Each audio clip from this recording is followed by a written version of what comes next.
আমাদের মাঝে বই আছে এখানে প্রয়াত সাংবাদিক মাহফুজুল্লাহ স্যারের যে ঐতিহাসিক প্রেসিডেন্ট জিয়ার রাজনৈতিক জীবনী এবং দেশনেত্রী বেগম খালেদা জিয়ার জীবন সংগ্রাম নিয়ে সাংবাদিক মাহফুজুল্লাহ স্যারের গুরুত্বপূর্ণ দুটি বই।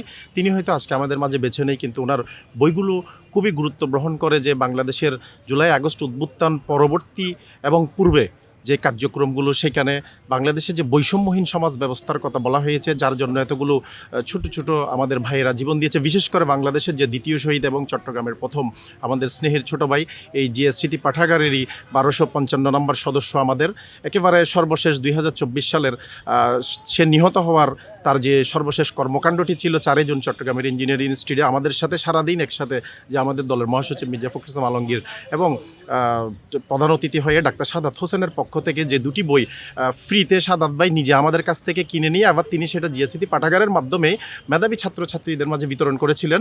আপনার বেগম খালেদা জিয়ার জীবন সংগ্রাম মাহফুজুল্লাহ স্যারের এবং মির্জা ফখরুল ইসলাম আলমগীরের আমার স্বপ্ন আমার দেশ, যে দুটি বই, এই দুইটা বই বিতরণ অনুষ্ঠানে ওয়াসিম আকরাম সারাদিন আমাদের সাথে ছিল একসাথে, এবং তার জীবনের শেষ কর্মসূচি আমি একটু আপনাদেরকে দেখাতে চাই হাতের ডান পাশে। সে সারাদিন আমাদের সাথে ছিল, বাংলাদেশের যে দ্বিতীয় শহীদ এবং চট্টগ্রামের প্রথম। আমরা তাকে খুব মিস করছি।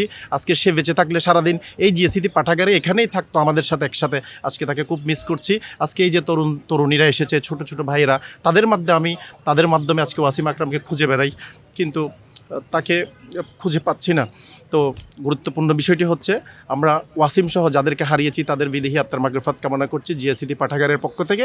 এবং আমাদের মাঝে আরও গুরুত্বপূর্ণ বই রয়েছেন যে দৈনিক আমার দেশ পত্রিকার যিনি সম্পাদক, যাকে পালিয়ে যাওয়া ফ্যাসিস্ট স্বৈরাচারী সরকার লাঞ্ছনা বঞ্চনা থেকে শুরু করে প্রতিনিয়ত তাকে আঘাতপ্রাপ্ত হতে হয়েছি।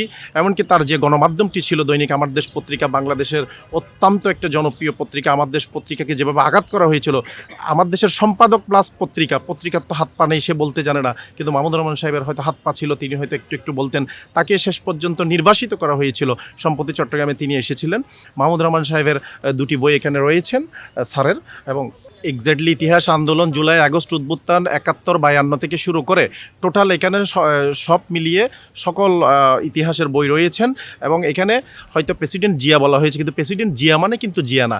প্রেসিডেন্ট জিয়া একজন বৈষম্যহীন নেতা ছিলেন এবং তিনি কখনো নিজেকে প্রেসিডেন্ট বলে উপস্থাপন করতে পছন্দ করতেন না, এই কথাটি এখানে বলা আছেন।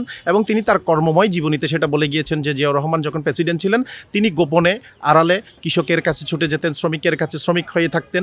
তিনি সবসময় ছাত্রদের কাছেও ছুটে যেতেন, ছাত্রদের ছদ্মবেশে। তিনি কখনো বুঝতে দিতেন না এখানে প্রেসিডেন্ট সাহেব আসছে, পূর্ব থেকে যে প্রোটেকশন, একটা নিরাপত্তা বেষ্টনী, জিয়াউর রহমান কখনো তার কর্মময় জীবনীতে সেটা তিনি পছন্দ করতেন না।